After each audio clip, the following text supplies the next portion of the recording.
বিয়ে করতে হলে আমাকে চাকরিটা করতেই হবে। I mean, why is it always mandatory for men to have a job before marriage? Why not women? Why isn't it mandatory for them? This is not right. এটা আমার বাবাকে, সরি বাবা কেন বলছি, এটাই দেশের অর্ধেক বাবাদেরকে কে বোঝাবে শুনি? আরে আমি তো নিজেই চাইছি যে আমি নিজে চাকরি করব একটা। আর আমি বেশ ডিনার করে রেডি থাকবো তোমার জন্য। এই তোমায় ফোন করবো, করে বলবো তুমি কি করছোটা কি বলো তো, আমি এত ভালোবেসে তোমার জন্য পাস্তা বানালাম আর তুমি কি মিটিং, রোজ রোজ তোমার কিসের মিটিং বলো তো? ভালো লাগছে না, পাস্তা ঠান্ডা হয়ে যাবে, তুমি তাড়াতাড়ি এসো প্লিজ, কাম ফাস্ট। একদম ভালো লাগছে না আমার। এরকম হলে কি ভালো হতো না বলো?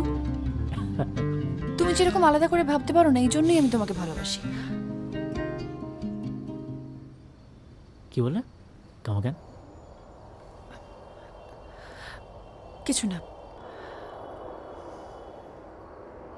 প্লিজ বলো।